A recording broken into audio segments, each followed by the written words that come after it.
এখন আমরা আজকে আলোচনা করব আরপিএফ কনস্টেবল এক্সামের যে অ্যানালাইসিস পেপার অর্থাৎ আমাদের যে কোয়েশ্চেন পেপার হয়ে গেল অর্থাৎ পরীক্ষা হয়ে গেল সেকেন্ড শিফটে, সেই সেকেন্ড শিফটের প্রশ্ন নিয়ে আজকে কিন্তু আমরা আলোচনা করব। সেকেন্ড শিফটের যে প্রশ্নগুলো আছে সেই প্রশ্নগুলো কিন্তু আমরা একবার দেখে নেওয়া যাক কি কি প্রশ্ন রয়েছে, এবং যারা আগামীতে রয়েছে অর্থাৎ পরবর্তী ক্ষেত্রে যাদের এক্সাম রয়েছে তারা কিন্তু এই প্রশ্নগুলো বা এই টপিকের উপর প্রশ্নগুলো কিন্তু ভালো করে দেখে নিয়ে যাও বা ভালো করে প্রিপেয়ার হয়ে যাও। তাহলে এইখান থেকে এই টপিক থেকে এইসব টপিকগুলো থেকে অবশ্যই রিপিট হচ্ছে প্রশ্ন, এবং এখান থেকে অবশ্যই আসবে। দেখো প্রথম প্রশ্ন কি রয়েছে, কোন দেশ থেকে ৫ বছরের বা পঞ্চবার্ষিকী পরিকল্পনা নেওয়া হয়েছে? কোন দেশ থেকে এই পঞ্চবার্ষিকী পরিকল্পনা ধারণাটা নেওয়া হয়েছে? তো সঠিক উত্তর হয়ে যাবে কিন্তু আমাদের কি ইউএসএসআর বা সোভিয়েত ইউনিয়ন, যেটাকে আমরা সোভিয়েত ইউনিয়ন বলি, সেটাকে পঞ্চবার্ষিকী পরিকল্পনা গ্রহণ করা আছে সেখান থেকেই। ঠিক আছে? বা এই যে ভিওআইপিএস বা 5 ইয়ার পঞ্চবার্ষিকী পরিকল্পনার আঞ্চলিক হলো একটা আঞ্চলিক উন্নয়ন পরিকল্পনা। ঠিক আছে? এবং পরিকল্পনা কেন্দ্রীভূত এবং বাস্তবায়িত করা। ঠিক আছে? পঞ্চবার্ষিকী পরিকল্পনার একটা মানে ৫ বছরের পরিকল্পনা গ্রহণ করা, যেটাকে বাস্তবায়িত করা এবং রূপান্তরিত করা। রূপায়ণে যে টার্গেট, সেই টার্গেট রাখা। ১৯৯৮ সালে জোসেফ স্ট্যালিন সোভিয়েত ইউনিয়নের প্রথম পঞ্চবার্ষিকী কৌশলের সূচনা করেন, এবং ১৯৫১ সালে ভারত তার প্রথম 5 ইয়ার প্ল্যান চালু করেন, এবং এই পরিকল্পনা কমিশন, ঠিক আছে? এই পঞ্চবার্ষিক পরিকল্পনা কমিশন কে ছিলেন পরিকল্পনা কমিশন দ্বারা আ এই পঞ্চবার্ষিকী পরিকল্পনা গ্রহণ করা হতো। যেটা কতদিন পর্যন্ত চলেছিল? ১৯৫১ থেকে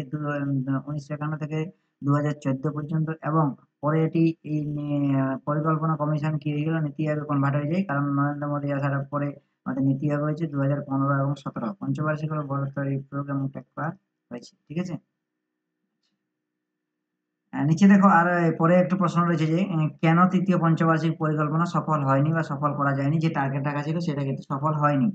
কারণ এই সময়ে আমাদের যে দেখবে আমাদের প্রশ্নে যে থাকবে, যেটা থাকবে দেখে নেবে, ১৯৬২ সালের ভারত চীন যুদ্ধের কারণে এবং ১৯৬৫ সালে ভারত পাকিস্তান যুদ্ধ হওয়ার কারণে, দুটি হওয়ার কারণে এই পরিকল্পনা ব্যর্থ হওয়ার মূল কারণ ছিল, বা এই টার্গেটের লক্ষ্য বা অ্যাচিভে পৌঁছাতে পারেনি। ঠিক আছে? আর এই সময়ের মধ্যেই মারাত্মকভাবে খরা এবং কৃষি উৎপাদনকে প্রভাবিত করেছে, যার ফলে এই পরিকল্পনাটা কার্যকরিতা ব্যর্থ হয়েছিল। দেখো আরো আমরা কিছু কি পয়েন্ট আছে জেনে নেই, যে তৃতীয় বার্ষিকী পঞ্চবার্ষিক পরিকল্পনা ১৯৬১ সালে চালু হয়েছিল এবং ১৯৬৬ সালে পর্যন্ত অব্যাহত ছিল। ঠিক আছে? কিন্তু এই দেশের শিল্প ভিত্তির উন্নয়ন এবং বিদেশি সাহায্যের উপর নির্ভরতা হ্রাস করে ভারতকে স্বনির্ভর করে তোলার লক্ষ্য ছিল এই পরিকল্পনার মধ্যে। এই পরিকল্পনার ভারী শিল্পের বিকাশের উপর দৃষ্টি নিবদ্ধ করেছিল, যেমন ইস্পাত, বিদ্যুৎ, কয়লা, যা অর্থনীতির বৃদ্ধির একটি অপরিহার্য অঙ্গ হিসেবে কাউন্ট হয়। ৩ নম্বরে বলেছিল যে কৃষির উন্নতি এবং খাদ্য উৎপাদনের বৃদ্ধির প্রয়োজনীয়তার উপর জোর দিয়েছিল, এবং তৃতীয় পঞ্চবার্ষিকী পরিকল্পনা তার লক্ষ্য অর্জনে সফল হয়েছিল, এবং এই সময়ের মধ্যে ভারতের অর্থনীতি গড়ে 5.6 হারে বৃদ্ধি পেয়েছিল। পরিকল্পনাটি সবুজ বিপ্লবের ভিত্তি করে স্থাপন করেছিল এবং ১৯৬০ দশকের মাঝামাঝি সময়ে চালু হয়েছিল, এবং ভারত খাদ্য উৎপাদনে সম্পূর্ণ হতে সাহায্য করেছিল। ঠিক আছে? আচ্ছা, তৃতীয় পঞ্চবার্ষিকী পরিকল্পনা হলো। পঞ্চবার্ষিকী পরিকল্পনা থেকে প্রত্যেকটা ক্ষেত্রে অবশ্যই ১ টি কি বা ২ টি করে প্রশ্ন অবশ্যই পড়বে। এরপরে দেখো তফসিল উপজাতি কোন ধারা? তফসিল উপজাতি কোন ধারার সঙ্গে সম্পর্কিত? তো তফসিল উপজাতি বা আ শিডিউলড ট্রাইব যেটা, তারা সংবিধানের ৩৪২ নম্বর ধারার সাথে সম্পর্কিত। ঠিক আছে? বা ৩৪২ নম্বর অনুচ্ছেদের সাথে সম্পর্কিত। এই ধারার মাধ্যমে রাষ্ট্রপতি এবং রাজ্যপালের সঙ্গে পরামর্শ করে জনবিজ্ঞপ্তির মাধ্যমে কোনো উপজাতি বা সম্প্রদায়কে তফসিলি জাতি হিসেবে ঘোষণা করতে পারেন। ঠিক আছে? নেক্সট ২০১১ সালে আদমশুমারির ঘনত্ব কত? আদমশুমারির জনসংখ্যা ঘনত্ব কত? ঠিক আছে? আদমশুমারির জনসংখ্যা ঘনত্ব কত? তাহলে জনসংখ্যা ঘনত্ব আমরা কি দেখব? ভারতে হচ্ছে জনসংখ্যা ঘনত্ব দেশ যেখানে সবচেয়ে জনসংখ্যা ঘনত্ব সবচেয়ে বেশি। প্রতি বর্গ আচ্ছা, জনসংখ্যা ঘনত্ব যদি বলা হয় কি? প্রতি বর্গ কিলোমিটারে মানুষের যে যতজন জনসংখ্যা বসবাস করে সেটাই হচ্ছে জনসংখ্যা, মানে পার স্কয়ার বর্গ কিলোমিটার। ঠিক আছে? সারা বিশ্বে গড়ে জনসংখ্যার ঘনত্ব কত আছে আমাদের? প্রতি বর্গ কিলোমিটারে ১৫ জন। সারা বিশ্বের যদি দেখা হয়, এবং কিন্তু ২০১১ সালে আমাদের ভারতের অনুসারে, ভারতের অনুসারে আমাদের প্রতি বর্গ কিলোমিটারে ৩৮২ জন বাস করে। আমাদের ৩৮২ জন। তো সঠিক উত্তর হয়ে যাবে আমাদের কি? ৩৮২ জন। জনসংখ্যার ঘনত্বের সবচেয়ে ঘনত্বপূর্ণ রাজ্য হলো বিহার, এবং এর প্রতি বর্গ কিলোমিটারে কত অবস্থান করে? 6 জন অবস্থান করে দেয় এবং তারপরে বিহারের পরে দেখা যায় যদি পশ্চিমবঙ্গ রাজ্য হিসেবে পশ্চিমবঙ্গ 1028, তারপরে 860 কেরালা হিসাবে, ঠিক আছে? মানে কেরালা রাজ্য হিসেবে। আচ্ছা, 1991 থেকে 2011 সালের মধ্যে সমস্ত রাজ্য এবং কেন্দ্রশাসিত অঞ্চলের মধ্যে সবেরই ঘনত্ব বেড়েছে এবং 17.72% দশকের হারে বৃদ্ধি সহ 2011 সালে ভারতের জনঘনত্ব ছিল 382 জন প্রতি বর্গ কিলোমিটার, ঠিক আছে? নেক্সট হচ্ছে নিচের কোনটি খারিফ শস্য, নিচের কোনটি হচ্ছে খারিফ শস্য, তাহলে নিচের কোনটি খারিফ শস্য? খারিফ শস্যগুলো হচ্ছে আমাদের কি ধান, গম, পাট, জোয়ার, বাজরা, তুলা, সয়াবিন, তুর, ডাল প্রভৃতি সবই হচ্ছে খারিফ শস্য। তো খারিফ শস্য যেটা অপশনে ছিল সেই অপশনটা তোমরা দেখে নেবে কোনটা হবে।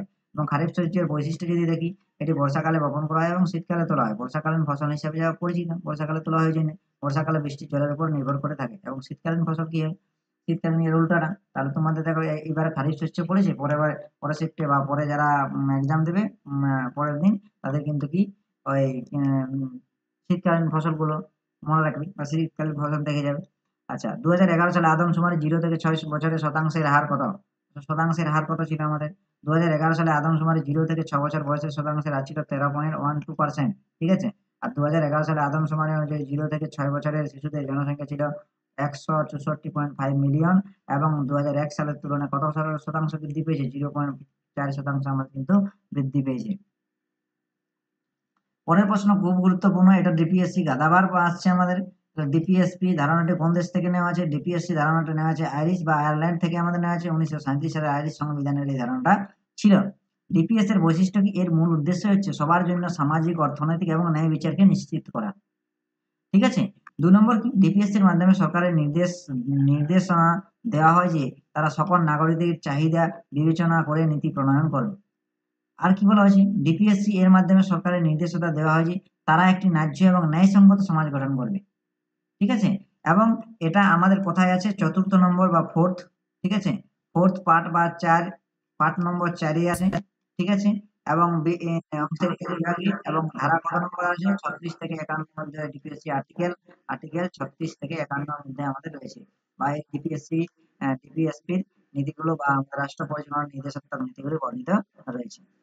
পরের প্রশ্ন রয়েছে 1857 সালে মহাবিদ্রোহের বিহারের নেতৃত্ব কে দিয়েছিল? বিহারের নেতৃত্ব দিয়েছিল কুনওয়ার সিং। 1857 সালে মহাবিদ্রোহের নেতৃত্ব দিয়েছিল কুনওয়ার সিং এবং তিনি মেজর উইলিয়াম টেলরের কাছে পরাজিত হন এবং 1857 সালে 25 জুলাই ঘোষণা সৈনিকদের তিনি আজ্ঞা দিতেও পারেন। এবং দেখো আমাদের আগেও এর আগের সপ্তাহেও পড়েছিল, আর আমরা এখানেও আগের এবারেও আমরা কিন্তু অ্যাটাচ করেছি, কানপুরে তাঁতীয় টুপি লিড করেছিলাম বা নেতৃত্ব দিয়েছিল লখনৌতে বেগম হাজরত মহল এবং বীরজিৎ কাদির আহমেদুল্লাহ, ব্যারাকপুরে মঙ্গল পান্ডে, ঝাঁসিতে রানী লক্ষ্মীবাঈ, বিহারে কুনওয়ার সিং এবং অমর সিং। দেখো যেটার মধ্যে থাকবে কুনওয়ার সিং, অমর সিং।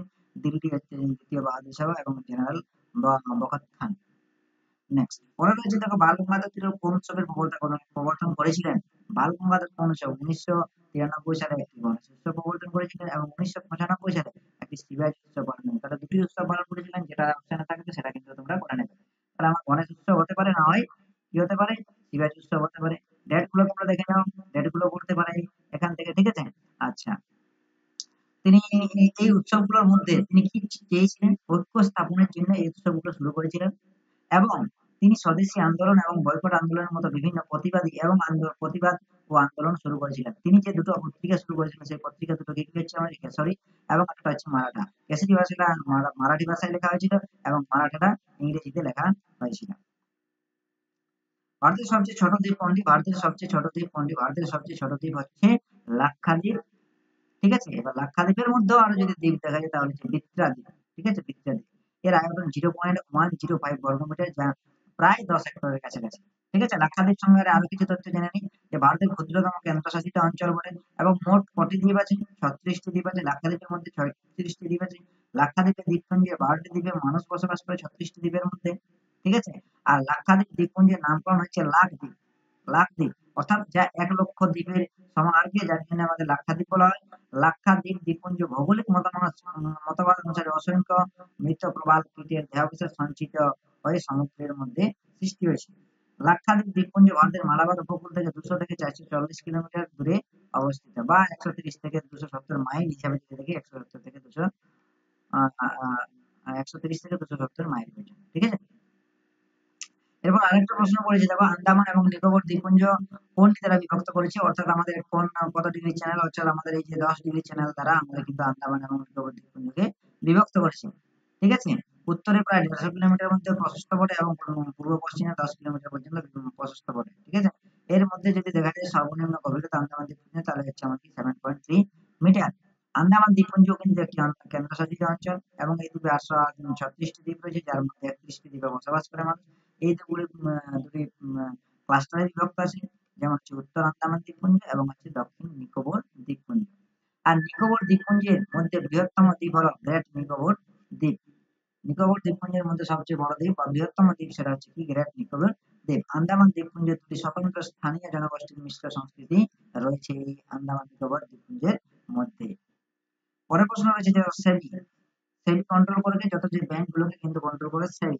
ঠিক আছে, সেবি হচ্ছে সেবির চেয়ারম্যানকে, সেবি বা সেবি অর সেবি মানে হচ্ছে সেবির ফুল ফর্ম কি, security and exchange board of India, security and exchange board of India, এটা হচ্ছে সেবির ফুল ফর্ম। এবং বর্তমান চেয়ারম্যান হচ্ছে কি তুহিনকান্ত পান্ডে, বর্তমান চেয়ারম্যান হচ্ছে তুহিনকান্ত পান্ডে।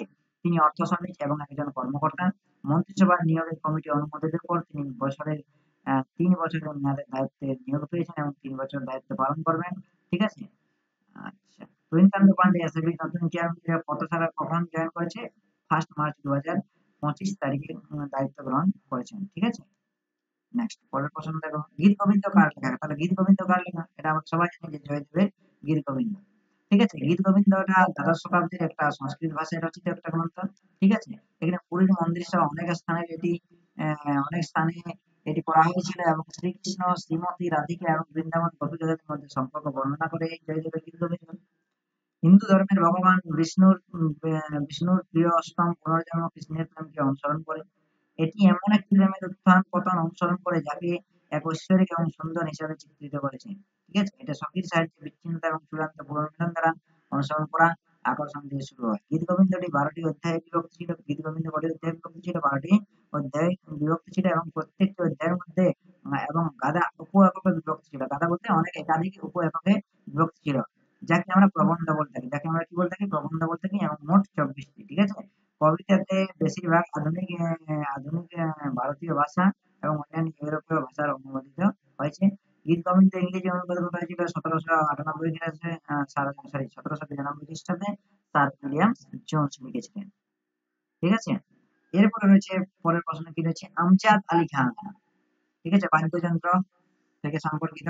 তাহলে আমজাদ আলী খান কিসের সাথে সম্পর্কিত, আমজাদ আলী খান একজন ভারতীয় ধ্রুপদী সরোদ বাদক। ঠিক আছে, একদম সরোদ বাদক এবং খুব ইম্পর্টেন্ট পার্সন বা ইম্পর্টেন্ট ব্যক্তিত্ব বলেন। ঠিক আছে, সরোদ সম্রাট নামে পরিচিত আমজাদ আলী খান কি নামে পরিচিত, সরোদ সম্রাট নামে পরিচিত। আমজাদ আলী খান কি 9 অক্টোবর 1995 সালে জন্মগ্রহণ করেছিলেন এবং তিনি ধ্রুপদী সংস্কৃতি পরিবারে জন্মগ্রহণ করেন। তার বাবার নাম ছিল হাফিজ আলী খান। তার বাবার থেকেই তিনি শিক্ষা লাভ করেছিলেন এবং তিনি তার পরিবারের ষষ্ঠ প্রজন্মের সরোদ বাদক। ঠিক আছে, ষষ্ঠ প্রজন্মের সরোদ বাদক। তিনি পরিষ্কার এবং দ্রুত ইখারাত তাংস এর জন্য বিখ্যাত। ঠিক আছে, আচ্ছা, 1960 সালের দশক থেকে আন্তর্জাতিক স্তরে সঙ্গীতানুষ্ঠানে অংশগ্রহণ করেছেন এবং 2001 সালে তিনি সর্বোচ্চ বেসামরিক সম্মানের পদ্মবিভূষণে সম্মানিত হয়েছেন এবং বিশ্বের শ্রেষ্ঠ শাস্ত্রীয় সঙ্গীত শিল্পী হিসেবে গণিত হয়ে আছেন। ঠিক আছে, এই হচ্ছে আমাদের আমজাদ আলী খান। তাহলে তোমরা আরো যে বাদ্যযন্ত্রের সাথে যে পার্সন আছে সেই পার্সোনালিটি গুলাকে কিন্তু দেখে নেবে। ঠিক আছে, তাহলে আমাদের প্রশ্ন এখানে শেষ। Thank you. আমরা যে প্রশ্নগুলো পেয়েছি সেগুলো আমরা সম্ভবত সমাধান পেয়ে গেলে এবং সেখান থেকে তোমরা পরবর্তী প্রিপারেশন নেবে। Thank you. এবং আমরা বললামই তো যে পিডিএফ পাওয়ার জন্য তোমরা কিন্তু টেলিগ্রাম যুক্ত হয়ে এবং ভিডিও ভালো লাগলে অবশ্যই লাইক শেয়ার এন্ড কমেন্ট অবশ্যই করবেন। Thank you. জয় হিন্দ।